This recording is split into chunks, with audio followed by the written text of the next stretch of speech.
திமுக இல்லாத தமிழகம் வேண்டும் என்பதே தமிழக மக்களின் கனவு என்றும் அந்த கனவு வெகு விரைவில் நிறைவேறும் என்றும் தமிழக பாரதிய ஜனதா கட்சித் தலைவர் நயினார் நாகேந்திரன் தெரிவித்துள்ளார். உங்கள் கனவை சொல்லுங்கள் என்ற பெயரில் தமிழகத்தில் புதியதொரு திட்டம் ஒன்றை முதலமைச்சர் ஸ்டாலின் துவக்கியிருக்கிறார்.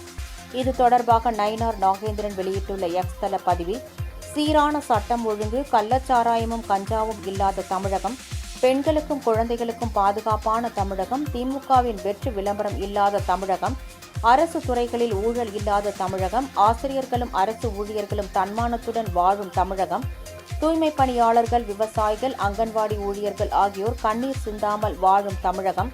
அரசின் அநீதிகளை எதிர்த்து கேள்வி கேட்பவர்களை அடக்கும் பாசிசம் இல்லாத தமிழகம், விசாரணை கைதிகள், புலம்பெயர்ந்தோர் உள்ளிட்ட எவரும் கொல்லப்படாத தமிழகம், கல்வி கடன் தள்ளுபடி செய்வோம், அரசு ஊழியர்களை பணி நிரந்தரம் செய்வோம், காஸ் சிலிண்டர் விலையை குறைப்போம் என்று பல்வேறு வாக்குறுதிகளை கொடுத்து தமிழக மக்களை ஏமாற்றாத அரசு, இந்து மத வெறுப்பில்லாத அரசு என்று குறிப்பிட்டு மொத்தத்தில் திமுக இல்லாத தமிழகம் வேண்டும் என்று தெரிவித்துள்ளார்.